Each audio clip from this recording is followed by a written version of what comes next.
Now you haven't convinced anybody for the Massachusetts Pirates to let you run the Wildcat? They got Puka back there and Tyon. They ain't really been looking my way yet, but I'll be letting them know. 1, 2, 3, 4.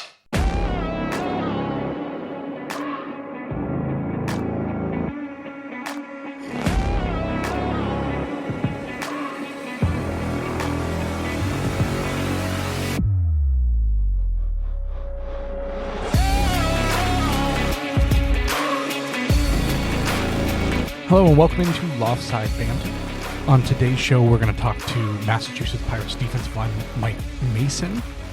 A really good chat with him on the state of the Massachusetts Pirates and that defense. We're also going to be talking to David Berard about quite a few things New England sports related, including the Celtics moves, some talk on the Bruins, Red Sox, and then some of Dave's best stadium experiences he had since he's traveled around quite a bit. Then after the two interviews, we'll go into some show updates. So I have some updates on where the show is going to go, where Loftside Creative Media is going to go, and we've made a few changes for the better and for the part of this show that I have been trying to improve for the listeners themselves. So we'll get into that at the very, very end. So let's get into that countdown so that way we can get this show on the road. We are on in 7, 6, 5, 4, 3, 2. Hello and welcome into Loftside Bantr. On today's show, we have a couple of interviews for you today. The first one will be with Dave Berard. We're going to go over quite a few different things with him. It shouldn't be too long. We're going to go over some of he's done a lot of traveling to different stadiums and stuff like that. We'll pick his brain on some of the best stadiums that he's seen, ones that he really wants to go to. We're going to take a look at the other trade the Celtics made with trading Kristaps Porzingis and the players they picked in the NBA draft. We'll also look at a lot of in-depth stuff later on in a different episode for the NBA draft. We'll go over a lot more than that. And then we also have Mike Mason, the defensive lineman from a very, very good Massachusetts Pirates defense. They continue to impress on a 4-game winning streak. So it was great to talk with him. A couple of laughs here and there with me and him. So another great interview there. And then, like I said, we'll get into some Red Sox and we'll get into some other stuff. The NHL draft is happening currently, so we'll touch on that, I'm sure, at some point in time today. Loftside Bantr can be found pretty much anywhere that you get podcasts at. That's Apple, that's Spotify, that's iHeartRadio, Pandora, YouTube. We're on rss.com right now. As mentioned before, you can go to www.loftsidebanter.com. That's loftsideBantr.com. Email address, as always, is loftsidebanter@gmail.com. All our previous 30-plus episodes are available on Apple, Spotify, iHeartRadio, Pandora. If you go and search Loftside Bantr, you'll pull up any of our social medias, Instagram, TikToks, x.com. Just make sure to drop by and like and subscribe the YouTube, TikToks, all those fun stuff, all the things that people ask for. I'm asking for the same thing to help us grow. All right, let's get ready to kick it over to the interview with Dave Berard. Don't want to take up too much of your time with all this opening now that I've done all the begging for all the likes and subscribes and stuff like that. We have 2 interviews to get through today, so let's go ahead and kick it right over. Hello and welcome back to Loftside Bantr, and I'm very excited to bring back a gentleman who has a knowledge of a ton of different sports, a ton of different areas, and has been able to travel to a whole bunch of different stadiums. So we're going to get a whole bunch of information from him. Mr. David Berard, how are you today? I'm awesome, my friend. How are you today? Oh, just living the dream every day, every moment of every day. So I brought you back on because you do a lot of traveling and you have been to quite a few different stadiums and you've experienced different teams and what they kind of put out for a product, if you will. One of the things I wanted to kind of get into you with is we've seen the news where Marte from the Arizona Diamondbacks just was in tears because of something a fan said to him. We have seen a whole bunch of different fights in NBA games and stuff like that with players and fans. as you've kind of gone to these different areas and stuff like that, what do you think the expectation for fans should be going to sporting events? I get you pay a lot of money. I get all that. But there's got to be a limit at some point, right? Oh, absolutely, 100%. I think you pay tickets, you go to a game, you have certain rights when you go there. Should you be able to playfully jeer, harass, and taunt the players? Yes, but when you start to go into personal lives, bring wives, mothers, kids, things like that, that's where I think things start to cross the line. And for me, it seems like there's just this sense of entitlement, and the whole freedom of speech has gotten way out of control in certain avenues and atmospheres. And you want to harass a player, taunt them, heckle them on their play on the field. To me, that's 100%. You can say anything you want about their gameplay, but when you start to involve their race, their sexual preference, family, any of that, that's where I draw the line. And I'm somebody that if I was there and that player was getting taunted by that fan about the death of his mother, I probably would have stepped in and been like, dude, you're being an a-hole. Like, you need to shut the F up or I'm going to shut you up. Mm-hmm. Do you think it's because pricing is so high and, you know, you got to pay for parking, you got to pay for, you know, your food and drink, your ticket prices are obviously at an all-time high and everything else. Do you think that's the reason that you're starting to see this? Or do you think that fandom has reached a point where there's so much news out there about people, there's so much information about each individual, now you can utilize that towards, you know, whatever you're saying and stuff like that? We all understand that alcohol is involved probably in the majority of this. Most likely. It's just, what is the reason that this has become so at the forefront now? I think it's just you've seen it everywhere in society. It's not just sporting events. We hear about that because it's a public forum and it's on TV and everything. I can without a doubt say that this is going on at people's places of work, and it's just, I think it's a global issue amongst all careers, all walks of life, and I think it's the I don't give an F attitude that people are starting to have, and it sucks. It sucks to feel like you're walking on eggshells everywhere where you go. Everything you say or post is now out on the internet for anybody to see. And like you said, they use that as fuel against you. Mm. Yeah, we're getting to a point where fans that are being involved themselves, and I remember the Malice at the Palace, and that was like the most, obviously that's a physical fight.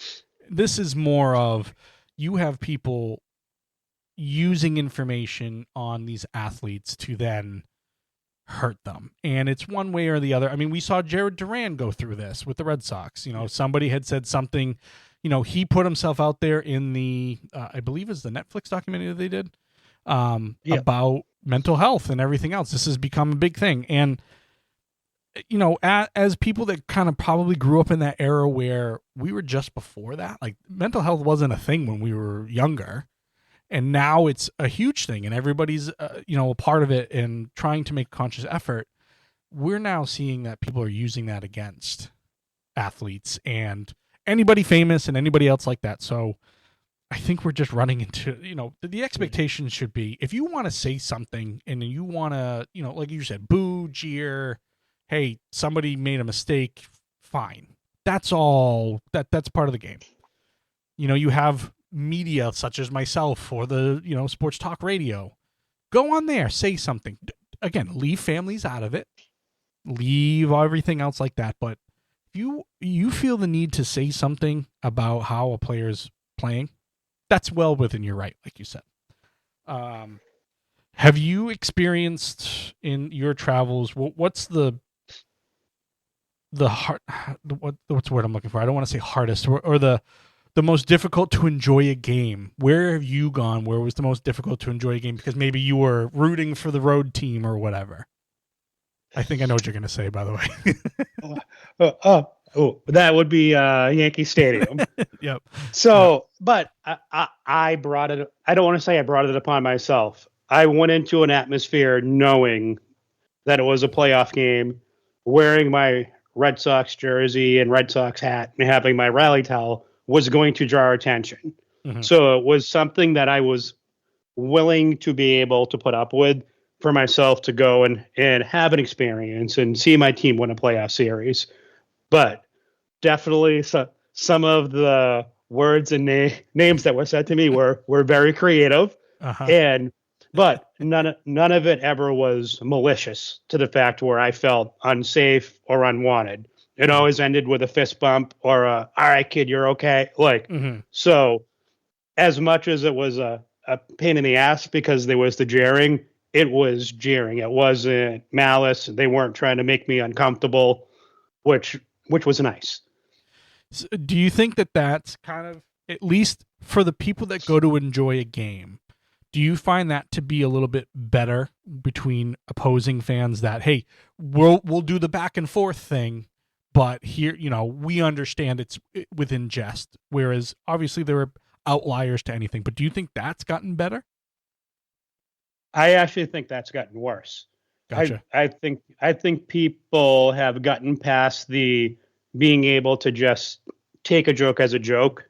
And like you said, part of it's the alcohol that they sell at the games now. And now it's not just beer. You can go places and you can get hard alcohol and you can get smashed at a game now. And people's decision, thought making, and capability of taking information in and processing it properly is now skewed. And it's almost as if even the smallest little joke or jest now turns into fisticuffs at these games. And like that's why I've stopped going to as many games as I used to, because I don't enjoy being around that. Mm-hmm. All right, fair enough. I mean, I tend to agree with you. I think we agree way too much on things. I know. I know.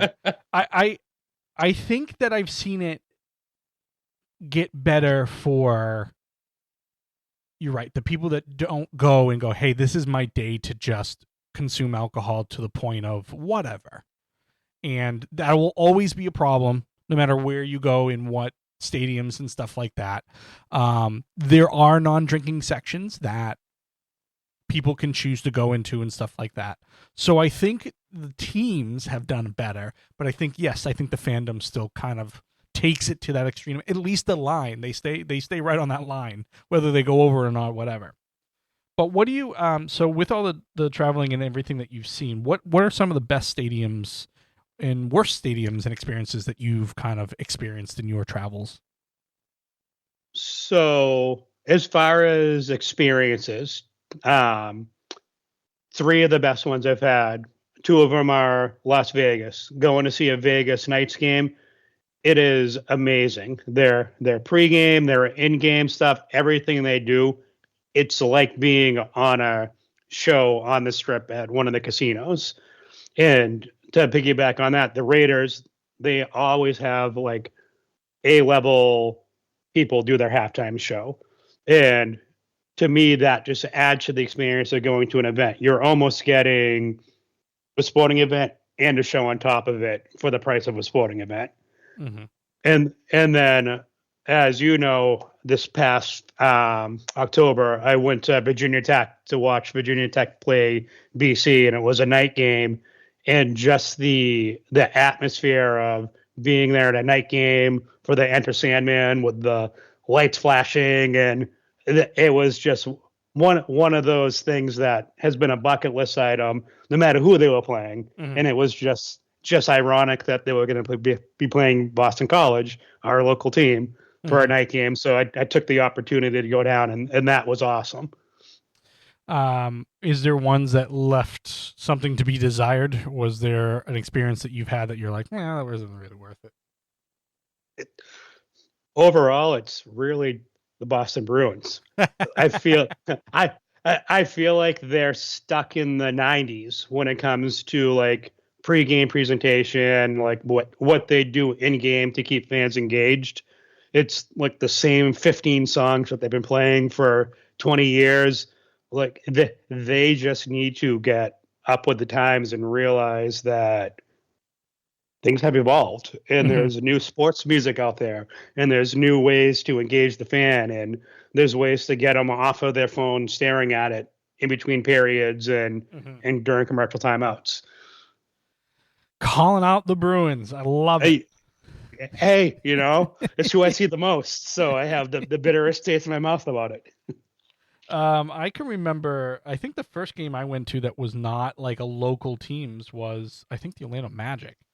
And, some of the fireworks you see there and stuff like that, you're like, oh, well, that's pretty cool. I don't remember seeing that. I think this was before the Celtics even did pyrotechnics in any way, shape, or form.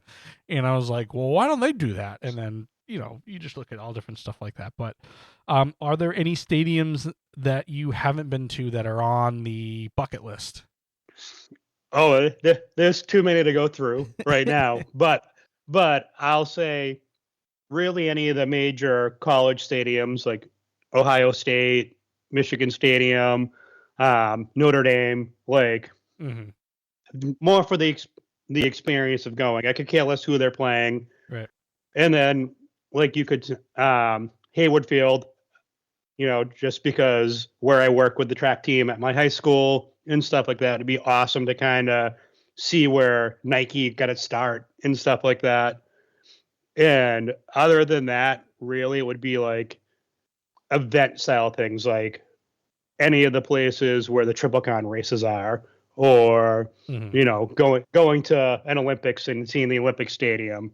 Yeah. And then my brother's gonna love this one. I got to go to Cameron Indoor Stadium and see my Duke Blue Devils play a game at home. See, I know it's an experience. I know it's something like that. I'm not a huge Duke fan at all. I would choose North Carolina every single time if I possibly could. But I know Cameron Indoor is the experience that people want. It's just such a small stadium. It's very intimate. Right.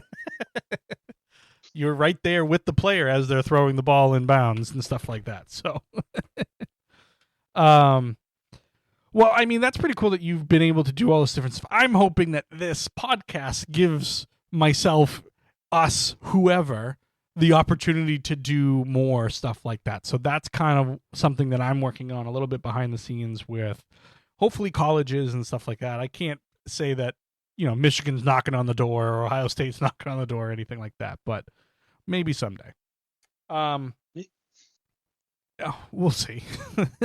So the Celtics had their draft, and they've made quite a few moves as of recently to get under the apron, the second apron per se. And how do you feel? So what were your thoughts on the trade? So I kind of covered the Drew Holiday draft, the Drew Holiday trade. I thought they got back actually some decent value for him, which was kind of always expected. You were going to get more for Drew Holiday than you were for Kristaps Porzingis. And then the very next day, they traded Kristaps to Atlanta for a 32-year-old Georges Niang and another second-round pick, which, again, was more than I thought they were going to get. I thought they were going to have to give value to get rid of him. But what were your thoughts on the moves, first of all? Well, I like the Simons trade. I think that's going to help fill some of the offensive void with Tatum being injured and being out until at least March. I'm indifferent on the Porzingis trade. Like, I understand you had to move the money, but he was somebody that was going to be one of your low post presences. Right now, we don't have a true center signed. Horford's not signed. Cornette's not signed. Everybody we have would be power forwards. So with Niang coming, does that spell the end for Sammy Buckets? Is he getting traded somewhere, and are they going to try to bring a true center in with his money? And what else are you going to have to partner with him in order to make the money work to kind of stay in those aprons? Mm-hmm. I think, like I said, Drew Holiday, you were going to get something back for. You got the offense, a young kid on a 1 year, he's got 1 year deal basically left. He's going to play hard because he's going to want a contract after that. Whether it comes from the Celtics or not, he's playing for a contract. So Anthony Simmons, I think, is a part of his swing. He's not going to be shooting 9 threes a game. Oh, actually, he might be shooting more with the way that Missoula runs his offense. But he might hit more, too. He might hit more. I mean, he's a career 38% three-point shooter, which, again, fits right in. Defense is not great. Missoula has been pretty good at teaching defense to players. So maybe something there changes. Who knows? Niang is a 10-point per game guy last year. And if you would have put a gun to my head and said, hey, what is George Niang average? I wouldn't have been able to tell you that it was anywhere close to 10 points a game. So he's been to the playoffs a few times. He's a veteran. He's going to make smart moves. And then, second-round picks are second-round picks. They are what they are. With that, they went out and drafted Hugo Gonzalez. From everything that I understand, didn't play a ton of minutes in a Real Madrid team that has a ton of former NBA players. They're still in the playoffs, I believe, Real Madrid. That's why he wasn't at the draft. They went out and drafted, Amari Williams from Kentucky. He was at Drexel for a few years. He was Defensive Player of the Year all 3 years at Drexel for the conference. And then they drafted a guy, Max Shulga from VCU, who is a three-point shooting guard. So Hugo interests me because he's only playing 15 minutes a game, 10 to 15 minutes a game. And they say they're going to bring him over. Do you think he gets the time with the injuries that they have and all the stuff they have to clear out? Do you think Hugo Gonzalez does well here in Boston? I'm not gonna lie. I don't know enough about him to give a true yes or no answer. I like the fact that they want to bring him over right away, and they're not going to be like, stay over there and develop his skills. Mm-hmm. Bring him here and put him in your program and develop him the way that you want to develop him. So that, to me, that's the positive about bringing him in. And like you said, with the injuries and stuff, he should see, 15 to 20 minutes a game. If they believe in him that much, you need to play him 20 minutes a game and let him grow as a player. So if he does come over, I do think he'll see the playing time to develop. Yeah, I think that's the thing you kind of have to do at this point. I was worried when they drafted him because the guy that I wanted him to get, Walter Clayton Jr., was way off the board by then. So, okay, they drafted this kid, Spanish kid. At one point, he was a top 5 pick or allegedly a top 5 pick, whatever. And I was like, please don't sign a stash guy. That's the only thing I don't want. Don't sign a stash guy. All right, they're going to bring him right over. All right, this makes a little bit of sense. Bring him over, put him through the reps, see what you got. And I think you can still go and stash him. He can sign someplace for a season if need be. We've done the whole stashing thing before. I think there were 3 or 4 guys the Celtics had that were stashed, and none of them have panned out to anything. So, all right, you got to see what you got. The one thing I do like about the Celtics draft is this kid, Amari Williams. Center, he's going to be able to come in and play defense. He can rebound. He can be a body. He had 115 assists for Kentucky last year. He can pass the ball. You don't need him to score. Now, you put him on the low block, you're going to take a body away from the perimeter. Great. You kind of open some stuff up. Now, maybe driving to the hoop is going to be a little bit more difficult because you got a guy that's basically a tree just standing there. But right. You shoot 1 billion threes a game anyway. So you're not changing realistically your offense at all with him on the floor. No, and that you almost need a tree to stay under the net and rebound. Mm-hmm. So if you're taking that many threes, you're going to miss threes. So you need somebody that's big that can be under there, get it, and dish it back out. So yeah, not a horrible pick. 7 foot, 262 pounds. He spent 4 years at Drexel. I'm sorry, I said 3. 4 years at Drexel, won three times Defensive Player of the Year in that conference. And then he spent his last year at Kentucky where he played pretty well. So, I mean, 10.4 points a game, 7.4 rebounds. almost 2 blocks a game. And like I said, he was tied for the most assists on the team. So again, he can move the ball, which is great. So I think he's a guy that's going to be underrated and kind of, again, if you lose Luke Cornett, this guy steps in his place. He's probably not going to score 6 points a game, but he's the guy that's in Luke Cornett's spot. And again, I don't think Luke Cornett's going to get paid this year. It's just the way it's going to go. And then Max Shulga was Utah State and then 2 years at VCU. He went to the Celtics for a workout, 39.2% from 3 during his college career, 15 points a game. Again, a guy that can come in, spread the floor, shoot the ball. Is he going to get a ton of shots or a ton of looks a game? Probably not. But I don't think it's a bad draft. I think you address the things. You don't change. You're not changing anything around. You're basically going through and saying, here are some players we can plug in on what we do. We wait out the year, see what kind of happens. Tatum comes back towards the end of the year, doesn't come back. And we kind of know if Jaylen Brown's the guy. Do you think they make any other moves? I don't think they'll make any moves before this season starts. I think they want to see if they filled the necessary gaps and holes with what they picked up in the draft.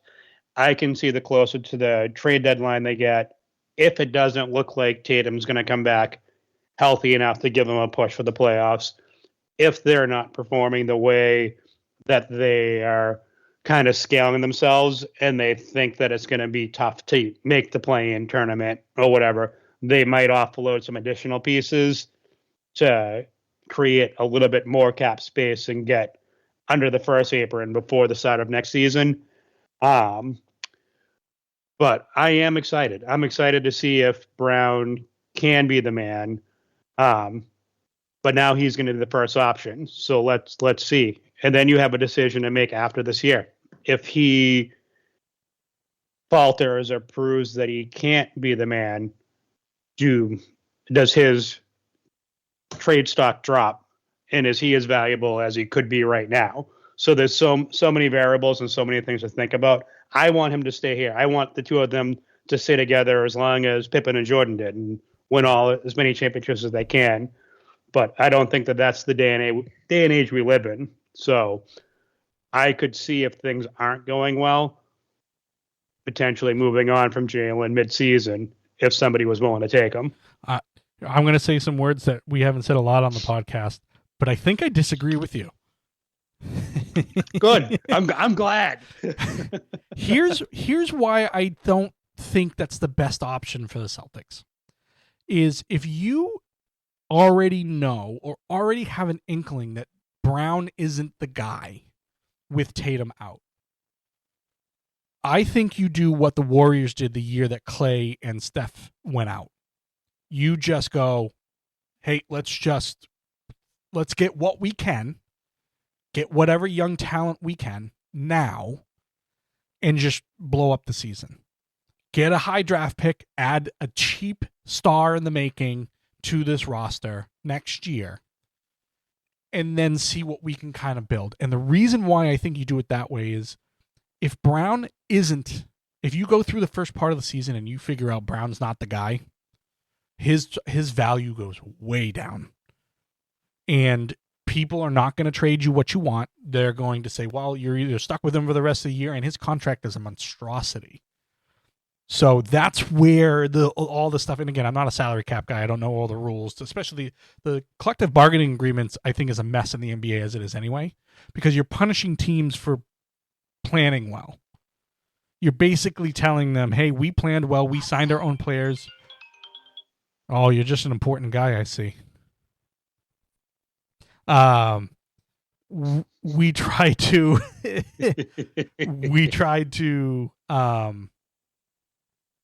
I think if you already have the doubts, you move now. That's my opinion. I don't think we're too far off as far as what we're talking about. You know what you have right now with Jaylen Brown matched with Tatum. There's no real. You haven't seen Jaylen Brown be the number one, and I'm afraid that he's not going to live up to what people want, and then it's going to be even harder to get rid of him. No, I get what you're saying. It's almost like if you have second thoughts, make the move now when you can get the most for him. Well, but we'll see. We'll see how he does. Maybe he'll prove us all wrong, because I don't think he's capable of being a number one without, like, they're a perfect 1 and 1A. They feed off of each other right now. One person can be having a bad game and the other person can pick up. It's very rare that you see both of them have a bad game on the same night. Yeah, fortunately for the Celtics, they still have Derek White, who I don't think is going anywhere no matter what happens, unless something outrageous comes across the call. Peyton Pritchard, who we know can score. Now, is he a consistent enough scorer to be the guy, a number 2, a number 3, whatever you want to call him at this point? That remains to be seen. But you don't have your 4th and 5th option anymore because KP's gone and Drew's gone. So where is the scoring coming from? Drew Holiday only averaged 11 points a game last year. I'm pretty sure Pritchard can average that. I think he averaged more than that even off the bench, whatever. And then what people are picking up the slack from there. They're going to rely on defense more than anything else at this point in time. But we'll dive into the excuse my French, but what the fuck is wrong with the Red Sox, man? What's wrong with the Red Sox? Ownership and philosophy. Like, the same thing that's wrong with the Bruins, you know? It's like a Boston pandemic right now. Yeah. The owners and the GMs, it almost seems like they've forgotten what team chemistry is and how to put teams together. Yeah, I'm going to be a little angry at all of this. You're telling me, as a big market team here in Boston, a Red Sox team that, yes, you've won 4 titles in 20 years, something like that.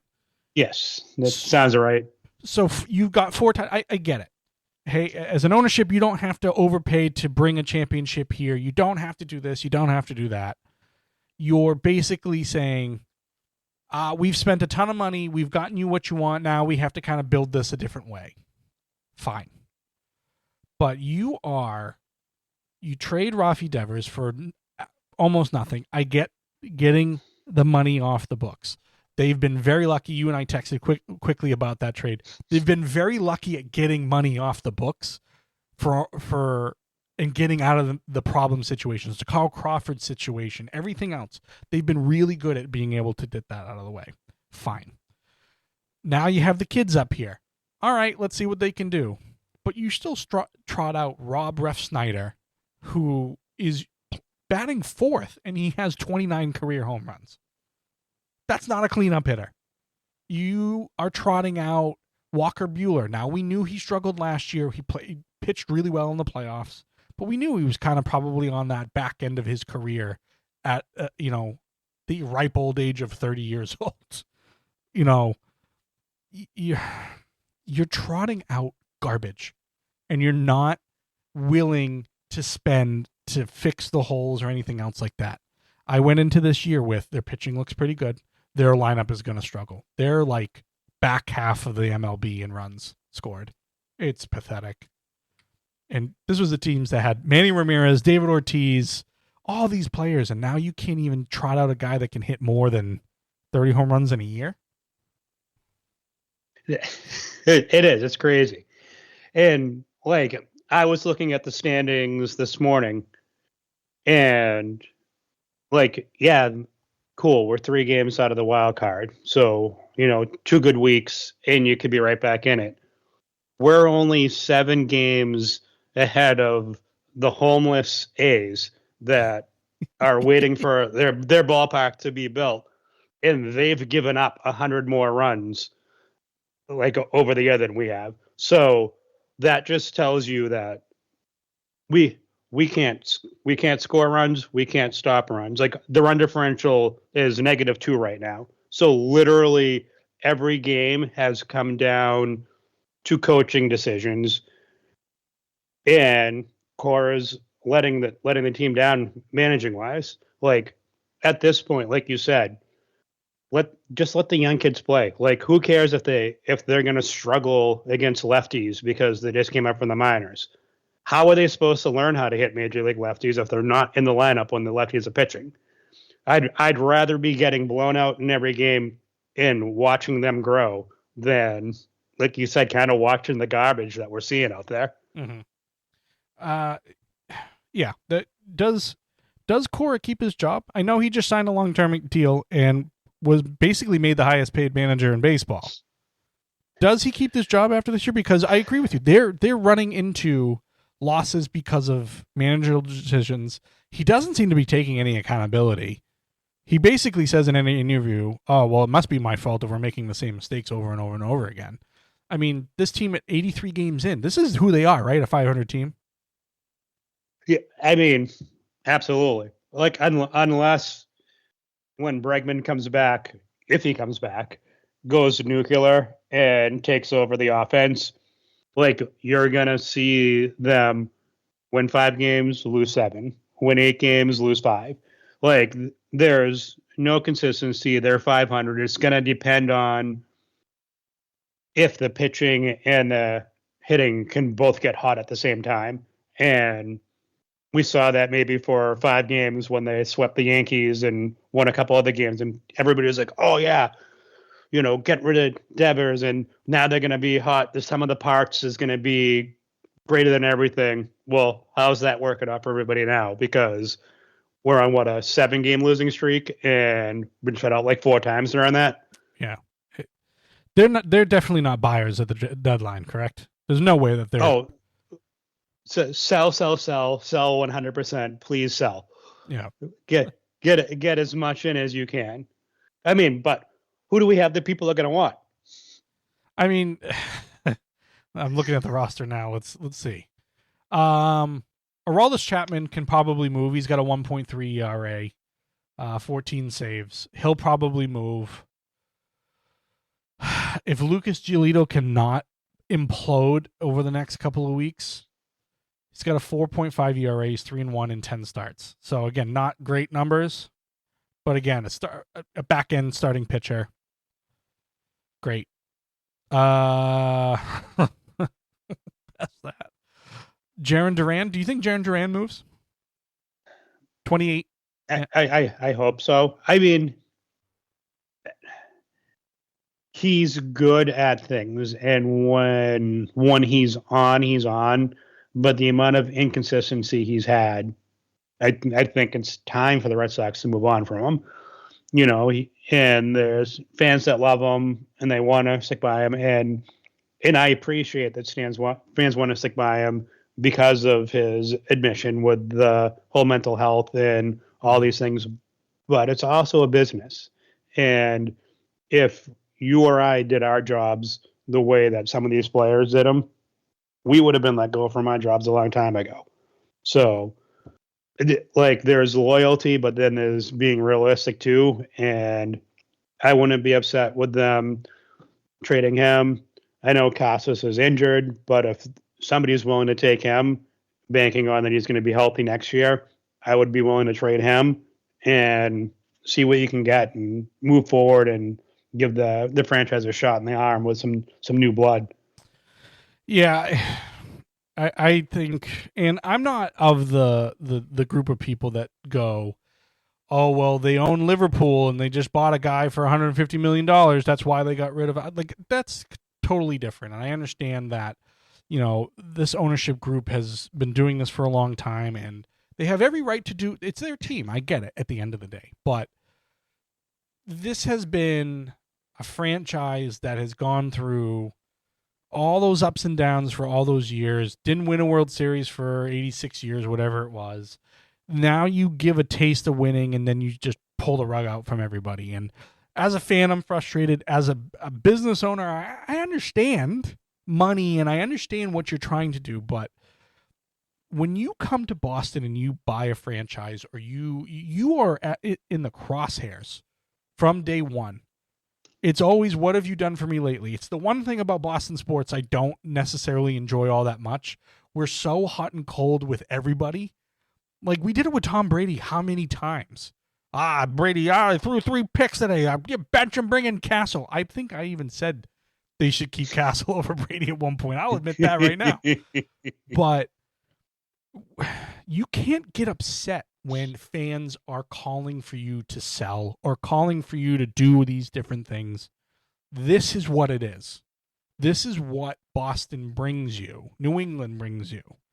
They bring you a ton of money. You're going to make money no matter what you do. And you're going to be at the forefront of the news when you suck. And that's just the way it is. No, I agree. I've always said, too, you have to spend money to make money.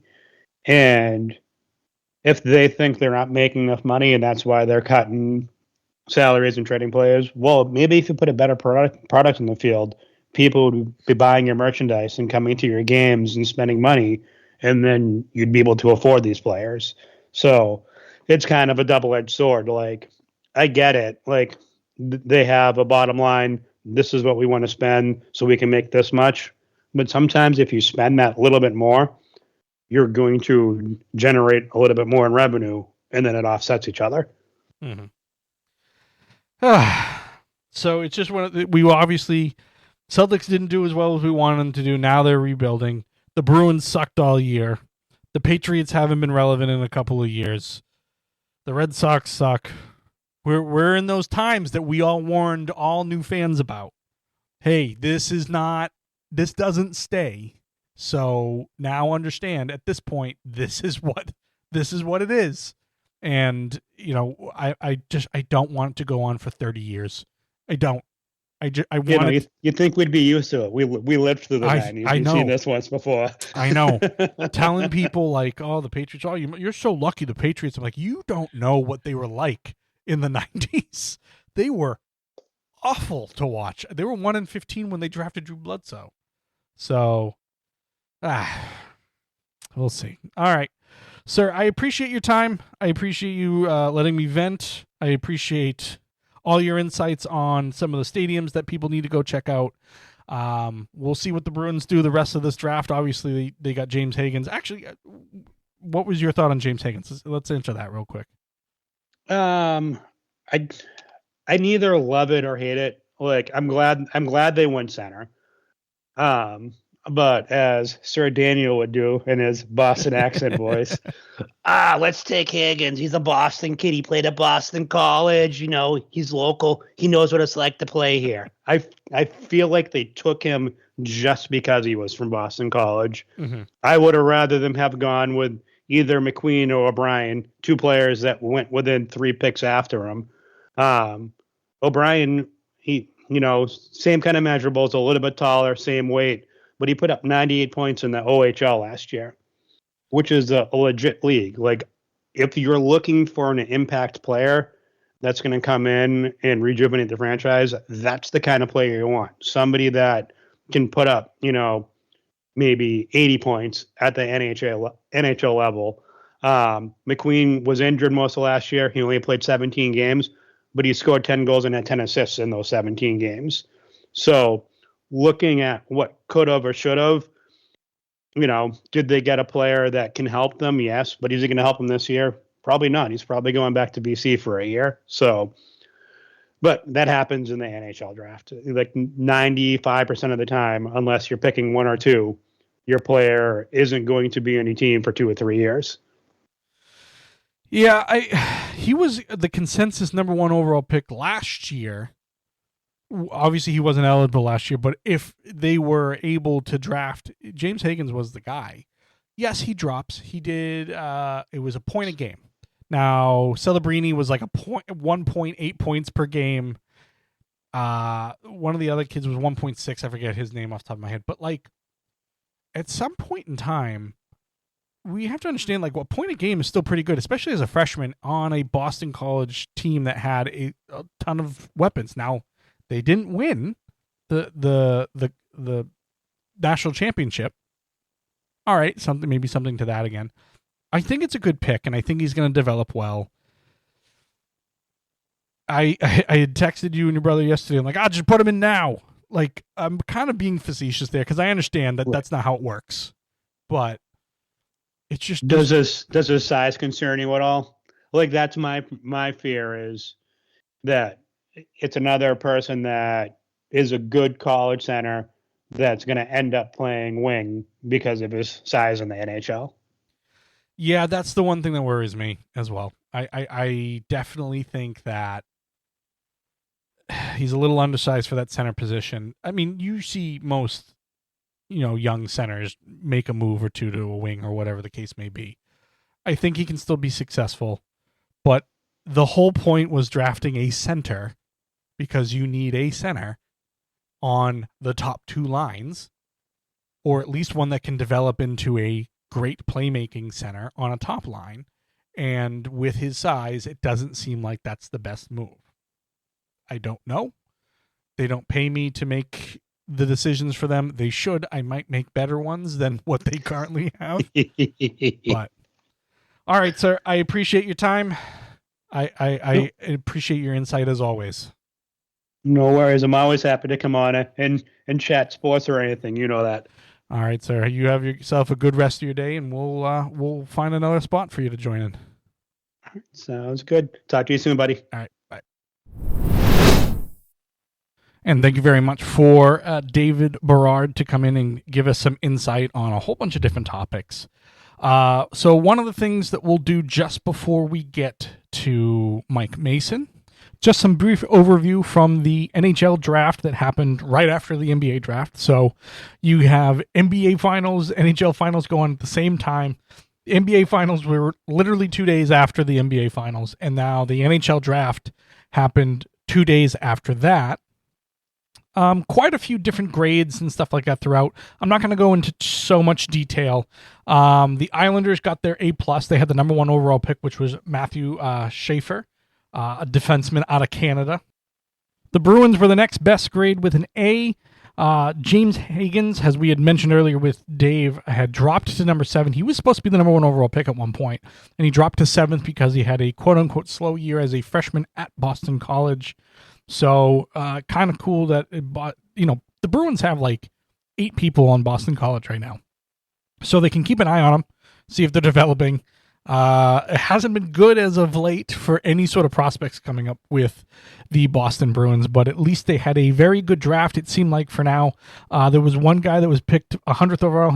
His name was, I'm going to butcher this, Vasek Blanar, a defenseman from the Czech Republic. When going over kind of notes of anything about him, the person literally said, I'd never heard of him up until this point. Did as much research as I can, didn't find a lot.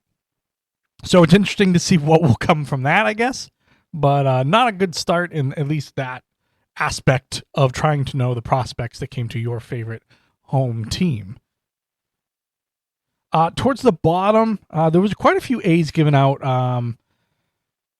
Going towards the bottom, you're going to see some familiar names there. The first one, the worst grade, was to the Toronto Maple Leafs, which delights me.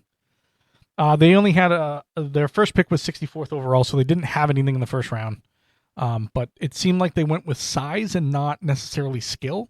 And that was something that they did say that they were going to go with. And yeah, so, I mean, we'll see how they develop. Obviously, this all kind of takes time.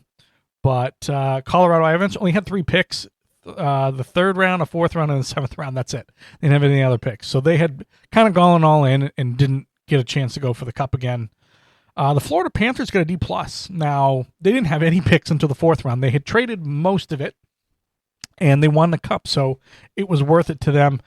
They're not necessarily looking to reestablish their minor league system all that much because they're still bringing back. Sam Bennett's coming back, and that's unfortunate because I thought he'd be a Bruin. And then, some C's, the Rangers, Tampa Bay, Edmonton, teams like that. So a pretty wide spread of grades from, I got most of mine off of ESPN and stuff like that. So reading through everything I could with the NHL draft, and again, maybe we go a little bit more in depth a little bit later, but with all this, it's very difficult to look at prospects from the NHL because they're always a couple years away. You don't necessarily get a ton of step in immediately type players. We've had a few over the last few years, but that's normally in a top 10 situation. All right, let's get into the interview with Mike Mason. So we'll switch it right over to that segment right now. Welcome into Loftside Bantr, and this week's weekly Massachusetts Pirates interview is with defensive lineman Mike Mason. Now, Mike Mason grew up in South Carolina. He went to Wofford for 4 years, ended up transferring as a graduate student to Coastal Carolina, was picked up by the Los Angeles Chargers, went out there and tried out with them, tried out with the Calgary Stampeders in the Canadian Football League, and ended up coming here in early May to play with the Pirates with a whole bunch of different moves that came in that has completely turned the team around. Whereas they were under 500 before Mike and the others arrived, they are now over 500 and on a 4-game win streak. So I'm very excited to welcome in Mike Mason. Mike, how are you today? I'm doing wonderful today. How about yourself? I'm doing excellent. So a few questions here about kind of your background. You grew up in South Carolina? Yes, sir. I was born in Mullins, South Carolina, but really grew up in Florence, South Carolina. Perfect. How did football first become part of your life? I'm not too sure because I didn't really watch football growing up. But I kind of got into it about like my middle school years. I got into it, played flag the first year, then played in middle school, ball the second year, and then move on, going to my ninth grade year, played JV. And, that's when I really got more a better little understanding of the game. I'm still learning a lot every year, but I was just playing ball, see ball, get ball, but I like, being physical. And went to play varsity sophomore to my senior year. Now, did you always play part of the defense, or were you other positions growing up as well? I played a little running back back then. My senior year, I was a Wildcat quarterback. Mm-hmm. I ended up running like a 99-yard touchdown off that play, one game. And but yeah, mostly on like a defensive end. Yeah, mostly defensive end. Mm-hmm. Now you haven't convinced anybody for the Massachusetts Pirates to let you run the Wildcat? They got Puka back there and Tyon. They ain't really been looking my way yet, but I'll be letting them know. So you ended up spending 4 years at Wofford University and then transferred out to Coastal Carolina. Now, that was in 2023, so kind of around the time that the transfer portal has kind of opened up for a lot of people. And I've asked this of some of your teammates too. I think it's a fascinating new kind of thing in college. Can you give us any background of kind of what that was like to put yourself in the portal? Well, I didn't really know much about it. The thought of transferring really never crossed my mind. And I played Wofford until I had graduated. Mm-hmm. I ended up graduating a semester early. And I actually was gonna not really play football after that. About grad, I got a job offer and stuff, start working, and I talked with a coach, and he kind of led me in the right play, not to give up and stuff. I kind of feel like the love of the game a little bit because of how we was losing season like 3 years in a row. Mm-hmm. But I gave it. I ended up entering in the portal, and kept going at it, and I ended up in Coastal Carolina. But I did it the grad way, which is where I always thought you had to do. But nowadays, it's kind of getting hectic. We got, thousands of players in the portal every semester. Right. I just lost my spot. Hold on. How would you describe the experience of playing for a team for 4 years, Wofford, and then having to go to a bigger program like Coastal Carolina? What was that kind of like? Because you were first or second team for Wofford. I think you're the only player that's ever been first or second team for all 4 years there. So how is it going from one kind of type of school to another? Yeah, you would think it'd be a big difference, I guess, but to me, it's all the same. I mean, I look at everybody, that's another opponent, just see what plays they stick most to and go against them. Um, they was like better competition at practice and stuff to get you a little better. But I had some good D line coaches, like real good D line coaches at Wofford, and so they taught me, everything I'm going to see from anybody. So it was an easy transition just to go to I was already by the springtime I was a starter already, Mhm. getting into the spring game and stuff. Now you went undrafted and you ended up getting picked up by the Chargers out in LA. What's kind of that experience like where maybe you sit there throughout the draft and then are there teams just constantly calling you just before the end of the draft, or did you kind of know where you were going to go? No, a lot of teams was contacting me the day before my pro day. I had like 3 dinners with coaches from 3 teams, all on the same day right before the draft day, and I was trying not to eat too much. But I talked to him. We talked pretty good. And we kind of kept good communication with my agent and stuff back then.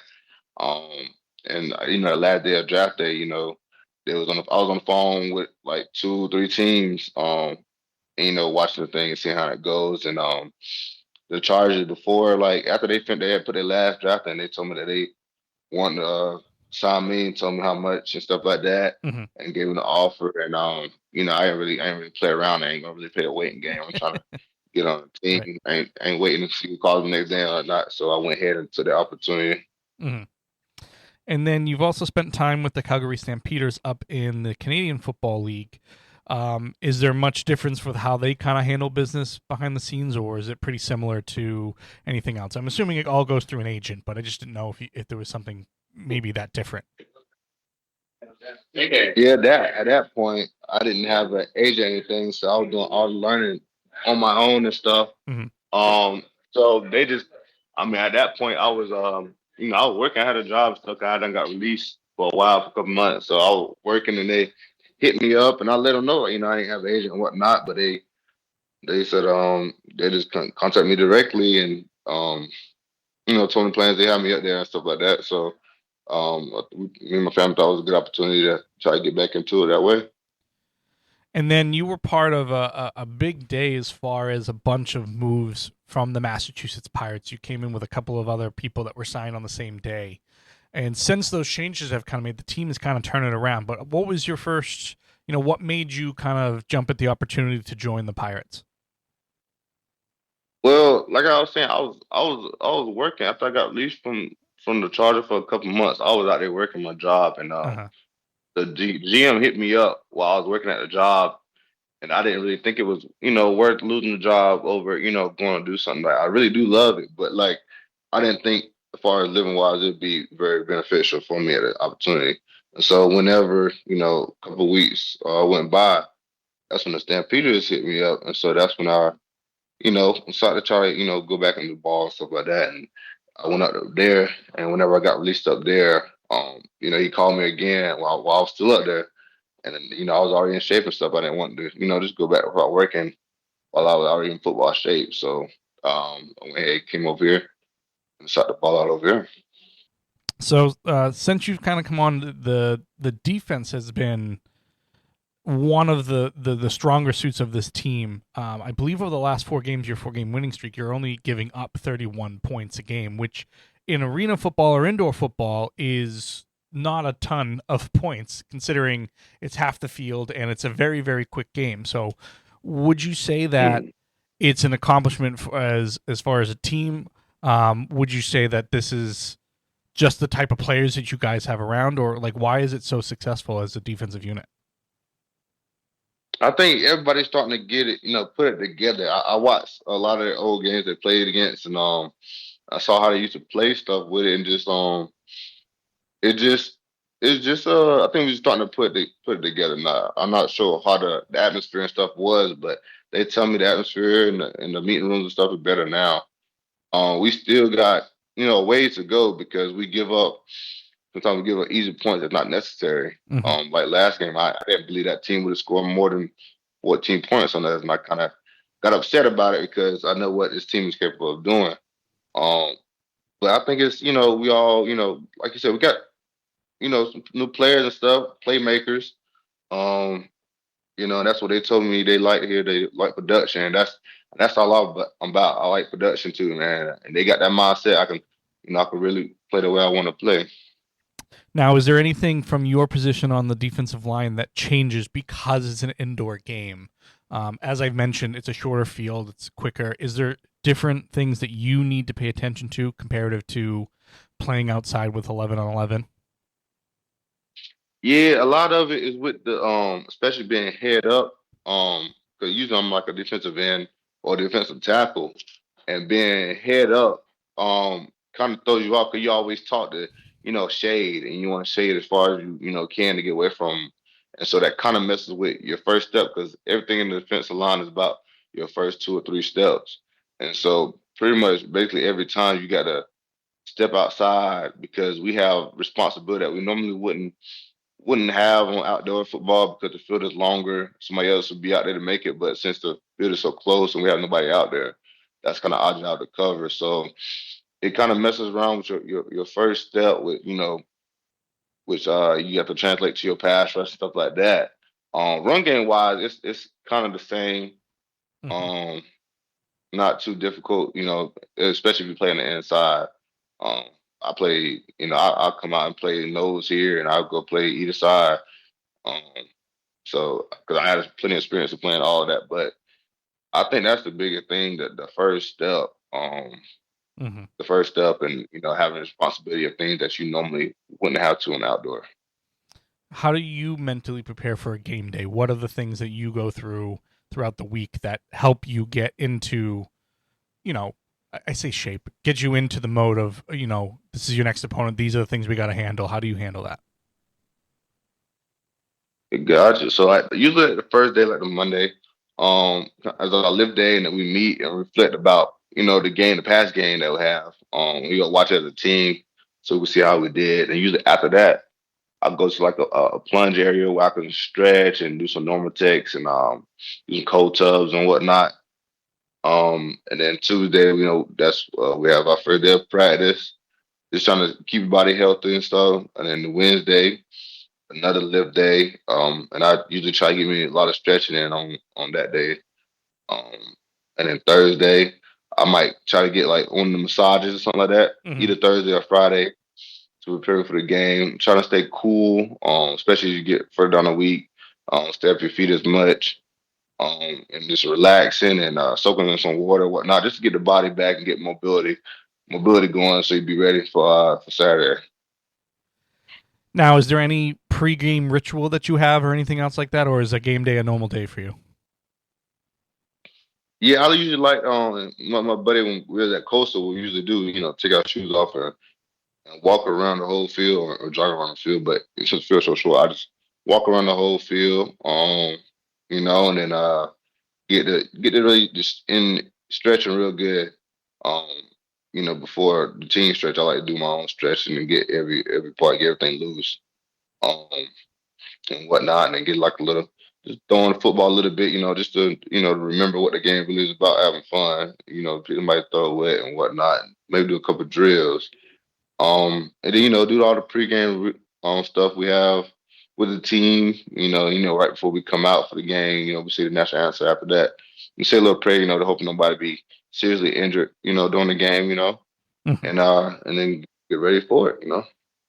How do you deal with a mistake or a setback in a game? How do you mentally get that out of your head? Like if I made one. Yeah, have you made one or there was a mistake on the defense? How do you correct that and how do you kind of move on? I know you have to kind of just be the phrase I always use is water off a duck's back. Like how do you deal with that? Yeah, usually like last game, I kind of lost contain on one of the plays, and I didn't get the open call I thought I was going to get. So my mindset is, if that's how it's going to be, I got to make the second play. I got to make the next play, and that's how I came across that sack. The next play, I was really itching to make up for the mistake I made because I feel like if I make a mistake, it's costing, all of us. We got a goal we got that we don't want to score, didn't score any more than 21 points a game or 25 points a game. And so when I give up a play like that, I feel like I got to, make another play where it balance it out and then try to make another play to put us back on track. Some favorites and stuff like that for you. So what's your favorite NFL team right now? My favorite NFL team is the Ravens, for sure. Ravens? Do you have a favorite Yeah, player? I love their defense. Oh, yeah. Do you have a favorite player? Yep. That's currently playing? It can be whenever. All time. Definitely Aaron Donald. I like the way he rushes. Aaron Donald. Probably best defensive tackle there is. Yeah. How have you enjoyed your time up here in Massachusetts? Is there anything that you haven't experienced yet that you want to? When I first got here, I kind of was exploring downtown and stuff and saw the little shops and stuff. I do need to go back to see it back. At that time, I was just walking around and looking around. Mm-hmm. But yeah, I don't really know anything I necessarily want to do. I'm supposed to be going whenever hopefully we keep winning, have a few more days off for the 4th. I'll probably do some more exploring around town and stuff. And then so now that you guys have gone through this 4-game win streak and, you're coming up with, your other opponents, I'm trying to figure out who the next one is really quick, the Quad City Steamers. So you're going on the road for this Saturday in Illinois. What's the vibe in the locker room? How is everybody feeling after these 4 wins? We kind of felt the same way we felt, ever since I got here, is that, we're in a mindset where we're behind and we're chasing and we got to win every game. And I see the talent these boys be putting on, like you said, the defense be keeping it under 30 and the offense be scoring over 60. Even though we've been putting that on every game since I got here, we still in the mindset that we got to, lock in and focus on. It's definitely not like, too confident yet. Just we got to continue to do what we do.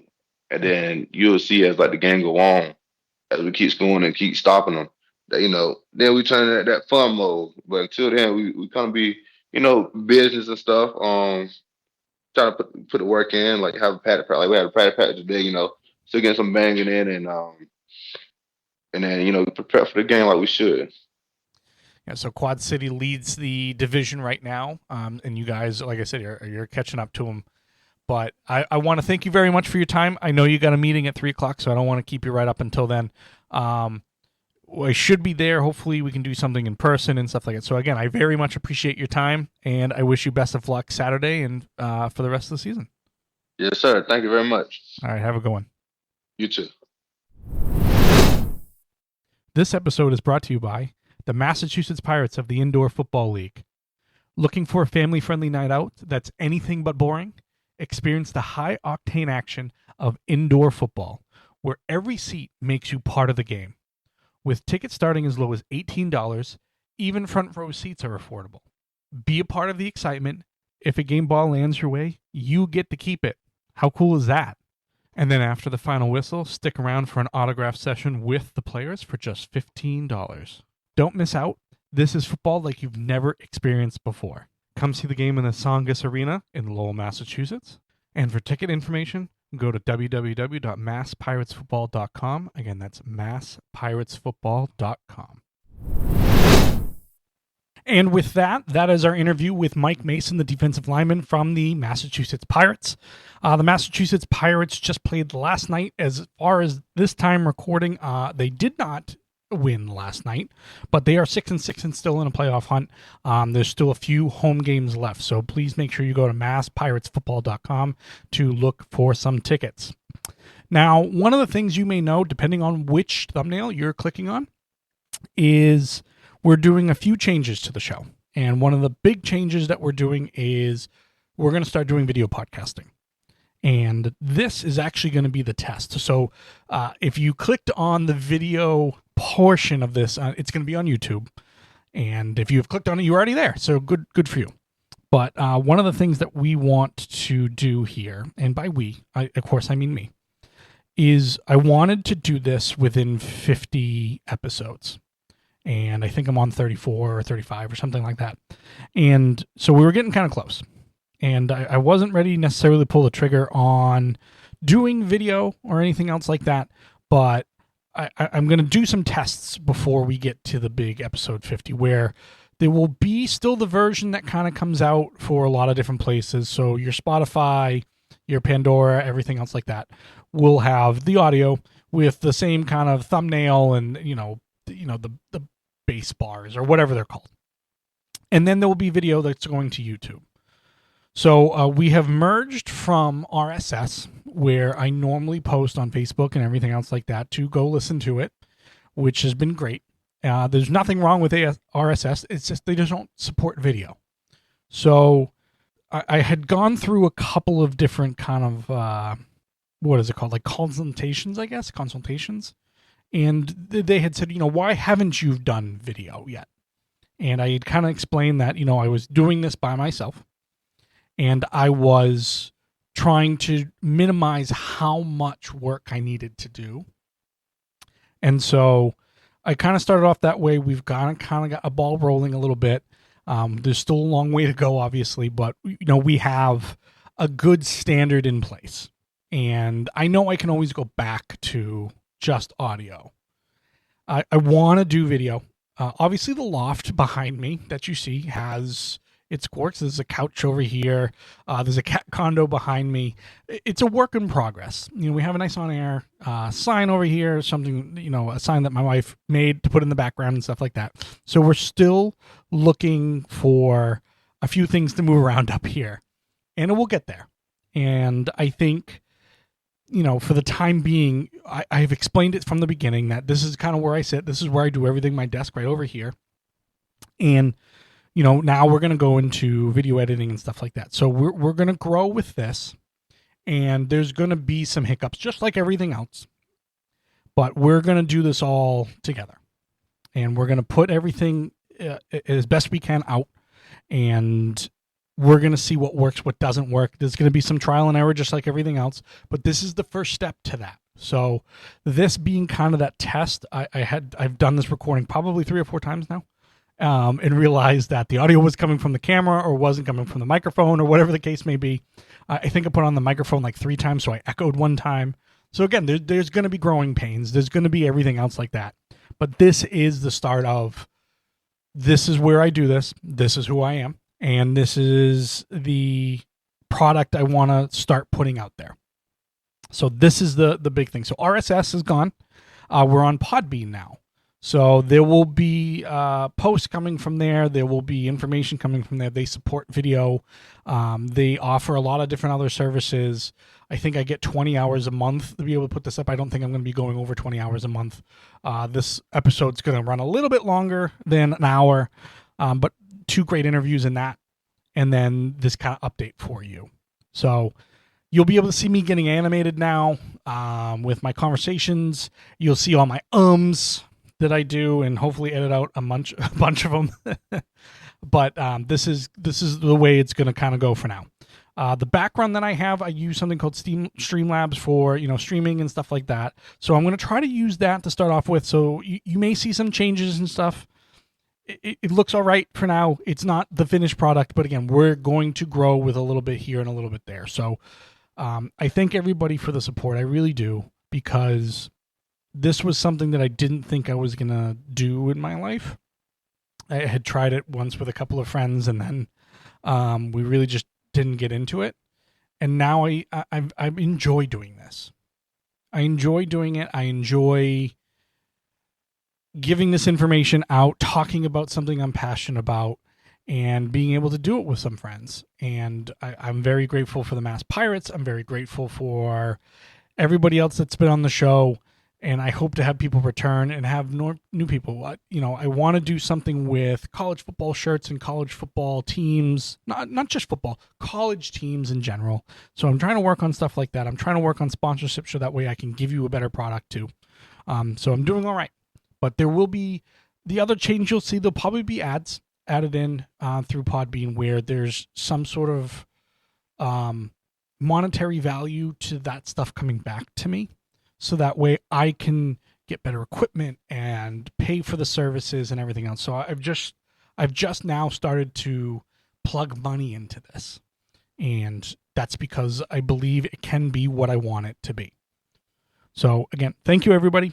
As I always say, no matter where you are in the world, whether it's a good morning, a good afternoon, or good night, I wish you all the best, and we'll see you on the next show.